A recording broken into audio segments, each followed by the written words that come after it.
to this is share ko lang yung verse na vitamins natin ngayong umaga.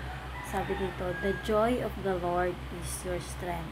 Today, sa umagang ito, namnamin natin tong promise ni Lord sa buhay natin. Na dumaan man tayo sa sobrang pagsubok, problema, pero yung promise ni Lord, when you meditate His Word, the joy of the Lord is your strength. Ibig sabihin nun, panghinaan ka man ng loob, may problema ka man, malungkot ka man, di ka man masaya. Pero, itong promise na to, sabi nga sa Psalm ni David, sabi niya doon, where does my help comes from? My help comes from the Lord, the maker of the heaven and the earth.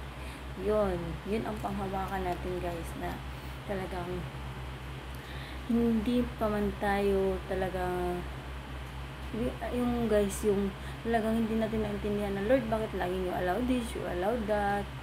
Minsan dumaan tayo sa pagsubok, kalungkutan, pero huwag natin kalimutan, guys, na talagang kahit dumaan tayo sa ganon, masaya pa rin kapag kasama natin sa piling ni Lord, na talagang yung namnamin natin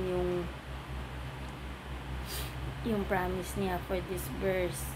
The joy of the Lord is your strength. Ibig sabihin nun, yung kasiyahan mo, ayun yung kalakasan mo kapag hinanap mo sa Panginoon.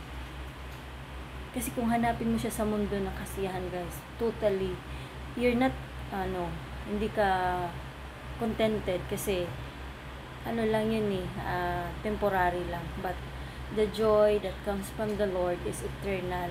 Ibig sabihin nun, kahit may problema ka, may pagsubok ka, pero yung promise ni Lord is, kahit dumaan ka sa matinding bagyo, matinding pagsubok, nakangiti ka pa rin. Talagang